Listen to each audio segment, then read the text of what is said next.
오늘 하나님께서 우리에게 주시는 거룩한 말씀은 베드로후서 3장 8절에서 13절까지의 말씀입니다. 신약성경 387쪽입니다. 베드로후서 3장 8절에서 13절까지의 말씀을 제가 받들어 읽겠습니다. 사랑하는 자들아, 주께는 하루가 1000년 같고 1000년이 하루 같다는 이 한 가지를 잊지 말라. 주의 약속은 어떤 이들이 더디다고 생각하는 것 같이 더딘 것이 아니라 오직 주께서는 너희를 대하여 오래 참으사 아무도 멸망하지 아니하고 다 회개하기에 이르기를 원하시느니라. 그러나 주의 날이 도둑같이 오리니 그날에는 하늘이 큰 소리로 떠나가고 물질이 뜨거운 불에 풀어지고 땅과 그 중에 있는 모든 일이 드러나리로다. 이 모든 것이 이렇게 풀어지리니 너희가 어떠한 사람이 되어야 마땅하냐? 거룩한 행실과 경건함으로 하나님의 날이 임하기를 바라보고 간절히 사모하라. 그날에 하늘이 불에 타서 풀어지고 물질이 뜨거운 불에 녹아지려니와 우리는 그의 약속대로 의가 있는 곳인 새 하늘과 새 땅을 바라보도다. 아멘. 우리 주님의 오심을 우리가 기념하는 그런 대림절을 보내면서 오늘 우리 주님의 귀한 찬양 감사를 합니다. 우리 삶 속에서 임마누엘 우리 주님을 늘 대명하시며 다시 오실 주님을 대명하며 살아가시기를 바랍니다. 오늘 예수님 재림을 사모하는 삶이라고 하는 제목으로 하나님의 말씀 선포하겠습니다. 대림절이라고 하는 것은 우리 주님의 오심을 기념하는 그런 절기입니다. 자, 그런데 이 12세기부터 그 의미가 넓어지면서 미래에 이루어질 재림의 주님까지 그렇게 범위가 넓어지는 지기 시작했습니다. 자, 대림절이 되면은 우리 성단 장식을 할 때 촛불을 켜게 됩니다. 이 촛불이라고 하는 것은 빛 대신 우리 예수님께서 오심을 기념하는 그런 의미가 됩니다. 그래서 우리가 촛불을 볼 때마다 나도 우리 삶 속에서 빛과 소음된 역할을 감당하며 살아가자. 자, 그런 결단을 하는 그런 의미가 됩니다. 우리가 이 촛불을 볼 때마다 우리의 삶을 결단하는 그런 시간 되시기를 바랍니다. 베드로후서는 보면은 환난 중에 있는 성도들에게 보낸 서신서입니다. 자, 초대교회 성도들은 정처 없이 유랑하는 나그네의 삶을 살았습니다. 왜냐하면 당시에 예수님을 믿는다고 하는 것은 곧 죽음을 의미했습니다. 그리고 자기의 모든 기득권을 포기하는 것을 의미했습니다. 자, 그래서 집안에서 쫓겨나고 가문에서 축출됩니다. 자, 그리고 직장에서 쫓겨납니다. 그래서 거리에서 유랑하며 살아가야 하는 사람들이 바로 이들이었습니다. 그러니까 자, 이분들에게 있어서 예수님의 재림은 누구보다도 간절했을 것입니다. 자, 본문은 그들에게 소망의 편지를 보내고 있는데 재림의 합당한 삶은 무엇인가 하는 것을 가르쳐 줍니다. 자, 첫째, 거룩한 행실과 거룩한 경건한 삶을 살아야 합니다. 11절 하반절입니다. 거룩한 행실과 경건함으로 하나님의 날이 임하기를 바라보고 간절히 사모하라. 자, 사도 베드로는 재림을 기다리는 성도들이 마땅히 취해야 할 그런 행동, 자세로 거룩한 행실과 경건함을 갖추어라 말씀하고 있습니다. 자, 결혼식 때 신부가 화장을 합니다. 왜 화장을 할까요? 예뻐 보이게 하기 위해서입니까? 물론 그럴 수도 있지만은 상대에 대한 예를 다하는 겁니다. 상대에 대한 존중입니다. 성도도 세상 어떤 날과도 비교할 수 없는 그 날을 위해서는 최고의 준비를 해야 합니다. 데살로니가전서 4장 16절에서 17절입니다. 주께서 호령과 천사장의 소리와 하나님의 나팔 소리로 치니 하늘로부터 강림하시리니 그리스도 안에서 죽은 자들이 먼저 일어나고 그 후에 우리 살아남은 자들도 그들과 함께 구름 속으로 끌어올려 공중에서 주를 영접하게 하시리니 그리하여 우리가 항상 주와 함께 있으리라. 자, 신랑 대신 우리 예수님께서 재림하시게 되면은 호령과 천사장의 소리와 하나님의 나팔 소리와 함께 구름 타고 오시는데, 그때 예수님 안에서 죽은 사람들은 예수님과 함께 부활체로 부활하게 됩니다. 그리고 그때까지 살아있는 사람들은 어떻게 되느냐? 변화체가 되어서 공중에서 우리 주님을 맞이하게 된다라고 했습니다. 자, 그러니까 우리가 그날을 기다리며 우리의 거룩한 행실과 경건함을 우리는 견제해야 한다는 겁니다. 율법의 거울을 보고 마음의 태도를 단장하고 성령님의 기름 부으심과 절고 헌신으로 영혼을 윤기나고 예쁘게 최상의 단장을 해야 합니다. 자, 그래서 사도 베드로는 재림을 소망한다면 가장 먼저 거룩한 행실로 살아가라 라고 말씀합니다. 자, 여기서 행실로 번역된 헬라어 원문을 보면은 행위, 대화, 품행, 자, 이런 뜻을 가지고 있습니다. 그러니까 단순한 행동만 아니라 그의 대화, 일생의 품행까지도 거룩하고 정결해야 함을 가르치고 있습니다. 자, 주님 재림을 사모하는 성도들에게 가장 실제적이고 구체적인 지도를 주는 말씀인 요한계시록을 한번 보십시오. 2장과 3장에 보면은 7 교회를 향한 말씀이 나오는데, 여기서 가장 강조하는 것이 무엇이냐 하면은 회개입니다. 왜 회개가 필요하냐 하면은 주님 신부로 거룩한 삶을 살기 위해서는 이 회개가 가장 기본적인 사실이라는 겁니다. 이에 더하여 계시록 7장을 보면은 최후 구원받은 성도들의 모습을 묘사함에 있어서 흰옷 입은 무리로 묘사하고 있습니다. 그들은 어린 양의 피로 그 옷을 희게 하였다 기록하고 있습니다. 계시록 7장 14절입니다. 내가 말하기를 내 주여 당신이 아시나이다 하니 그가 나에게 이르되 이는 큰 환난에서 나오는 자들인데 어린 양의 피에 그 옷을 씻어 희게 하였느니라. 자, 미국과 영국의 영적 부흥기 대각성 시대에 위대한 설교가로 활동했던 휘필더 목사님이 있습니다.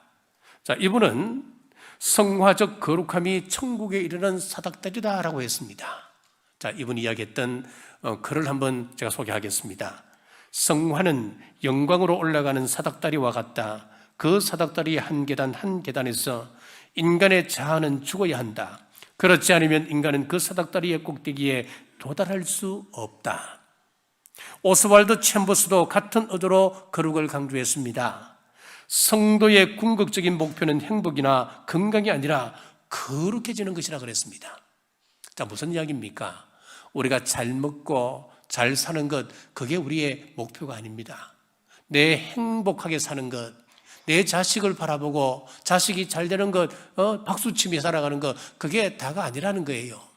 우리 성도들의 궁극적인 목표는 거룩함에 있다라고 했습니다.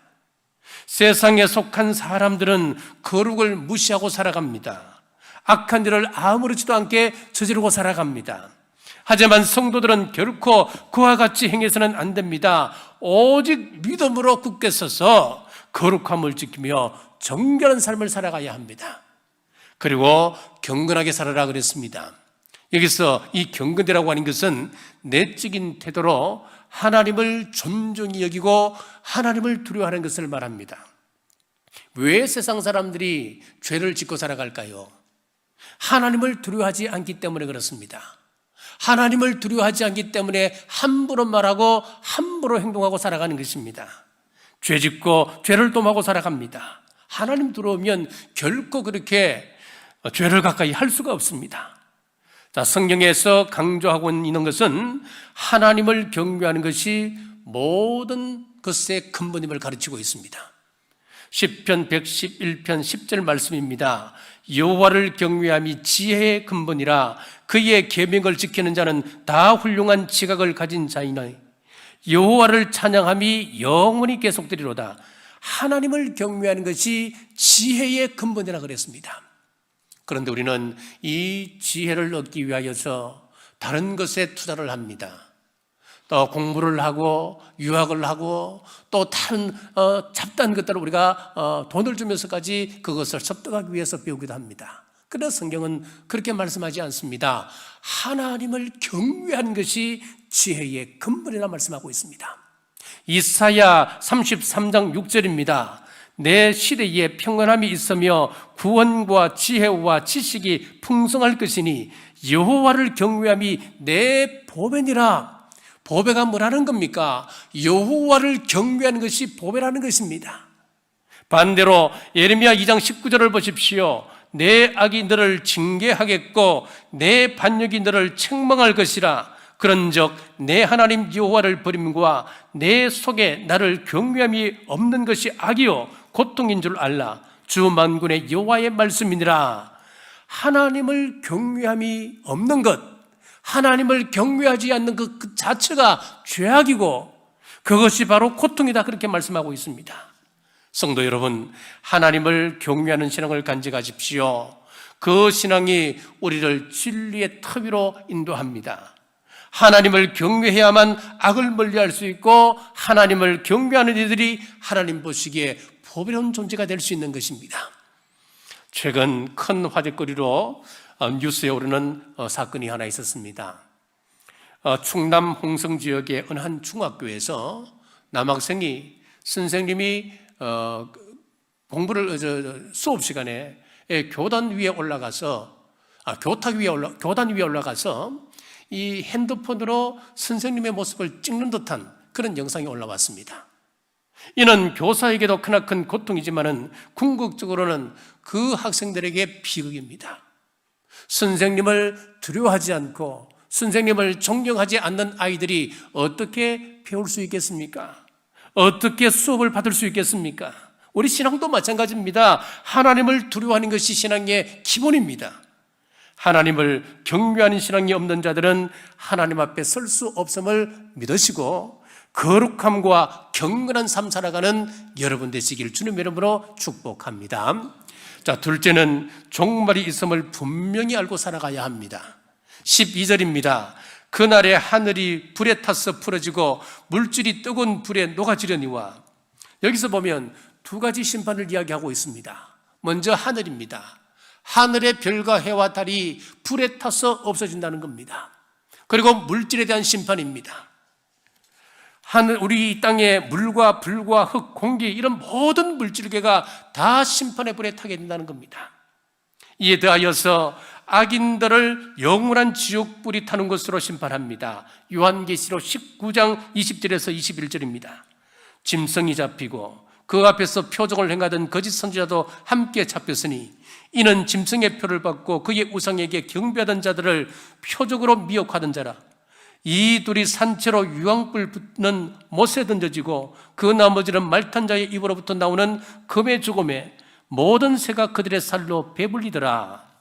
자, 요한계시록 19장은 재림 심판장인데 최후 심판받을 때 어떤 방식으로 심판을 받는지를 보여주고 있습니다.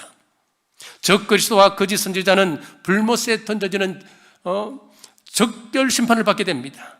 그리고 그 나머지는 말탄 자, 즉 예수님의 입에서 나오는 검으로 심판받는데 여기서 검이라고 하는 것은 말씀을 이야기합니다. 그리고 나서 그들의 시체는 새들의 밥이 됩니다. 새들의 밥이 된다고 하는 것은 저주스러운 죽음을 의미합니다. 시체가 밖에 던져져서 짐승에 찢겨서 해치된다. 새들의 밥이 된다. 저주스러운 죽음을 의미하는 거예요. 성경에 예고된 이 일이 점점 가까이 이루고 있음을 우리는 아셔야 됩니다. 주목하셔야 됩니다. 다음은 개인적인 종말이 있습니다. 전도서 3장 1절에서 2절 말씀에 범사에 기한 있고 천하 만세가 다 때가 있나니 날 때가 있고 죽을 때가 있으며 심을 때가 있고 심은 것을 뽑을 때가 있으며 라고 했습니다. 자, 우리 인생에는 생일이 있으면 장례식이 있습니다. 건강해도 병들어 죽을 날이 오는 것이 있고 가졌다고 하지만은 모든 것을 내어놓고 전능자 대신 우리 하나님 앞에 단독자로 설 때가 곧 오게 됩니다.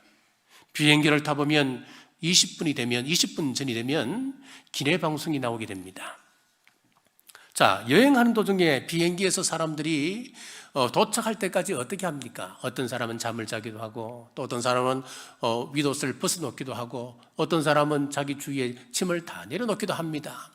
자, 그런데 20분 전에 안내 방송이 나오게 되면 어떻게 합니까? 잠을 깹니다. 윗옷을 놓습니다. 있습니다. 그리고 또 어떤 사람은 화장을 고치기도 합니다. 지금 베드로 사도가 마치 기장이 착륙 안내 방송하는 것처럼 종말이 가까이 오고 있다라고 이야기하고 있습니다. 승객들이 내릴 준비하는 것처럼 종말을 준비하며 살아가라라고 말씀하고 있습니다. 우리 기독교는 종말론적인 종교입니다. 지금 지구의 온난화로 인해서 남극과 북극의 얼음이 녹아져가고 있습니다.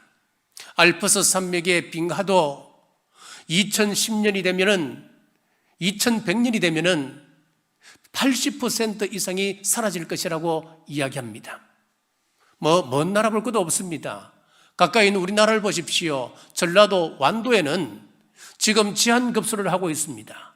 이미 우리 대한민국은 물 부족 국가가 되었습니다. 가뭄으로 이러한 일이 일어날 것이라고 누가 상상이나 했겠습니까? 이것을 성경은 세메이온, 표적, 사인 그렇게 이야기를 했습니다. 우리 주변에 마지막을 알리는 세메이온 표적들이 너무나 많이 일어나고 있습니다. 우리 예수님께서 지니하신 세메이온 종말 사인은 노아의 때라고 말씀하셨습니다. 마태복음 24장 37절에서 39절입니다. 노아의 때와 같이 인자의 임함도 그러하리라. 홍수전에 노아가 방주에 들어가던 날까지 사람들이 먹고 마시고 장가들고 시집가고 있으면서 홍수가 나서 그들을 다 멸하기까지 깨닫지 못하였으니 인자의 임함도 이와 같으리라. 먹고 마시고 즐기는 것 뭐가 잘못되었습니까? 시집가고 장가가고 하는 것 뭐가 잘못입니까? 내가 정당한 방법으로 돈을 벌어서 내가 누리며 살아가고 도우며 살아가고 그런 것 여러분 뭐가 잘못되었습니까? 자, 심지어 존 깔뱅이나 베브 같은 분들은 뭐라고 이야기하느냐면은 우리의 직업이라고 하는 것은 하나님께서 주신 신령한 것이다. 그렇기 때문에 열심히 일해서 돈을 벌어라, 저축해라 그렇게 이야기합니다. 자, 그러나 여기에 중요한 메시지가 있습니다. 세상 잣들어 볼 때 지극히 정상적인 생활을 해도 현실에 매몰되어서 주님의 일을 잊어버리고 살아간다면 결국 그것은 헛된 일이라고 하는 것을 가르쳐주고 있는 거예요. 자, 그런데 사람들은 세상이 영원한 것인 양 종말을 비웃으며 살아갑니다. 4절을 보십시오. 이르되 주께서 강림하신다는 약속이 어디 있느냐? 조상들이 잔 후로부터 만물이 처음 창조될 때와 같이 그냥 있다 하니. 자, 이 말은 무슨 이야기냐면은 맨날 재림 이야기하더니 맨날 예수님 오신다 이야기하더니 언제 왔느냐? 지금 세상을 보라고 창조되었던 그 세계 그대로 있지 않느냐? 에덴 동산에서 인간이 타락한 이후에 하나님께서 곧바로 구원의 소망을 주셨습니다. 창세기 3장 15절에 보면은 예수 그리스도 메시아를 예언하고 있습니다. 메시아를 통하여 이 땅을 회복시킬 것이다, 구원할 것이다 약속해 주셨습니다. 그런데 노아 홍수로 인류가 멸망할 때도 메시아는 오시지 않았습니다. 바벨탑 사건으로 인하여 사람들의 마음이 사분오열되어지고 헤어질 때, 무너질 때도 예수님께서는 오시지 않았습니다. 아브라함과 이삭과 야곱 시대에도 메시아는 오시지 않았습니다. 예루살렘 성이 무너지고 성들이 파괴되어지고 백성들이 죽어가고 백성들이 포로로 잡혀가는 그 비참한 상황 속에서도 메시아는 오시지 않았습니다.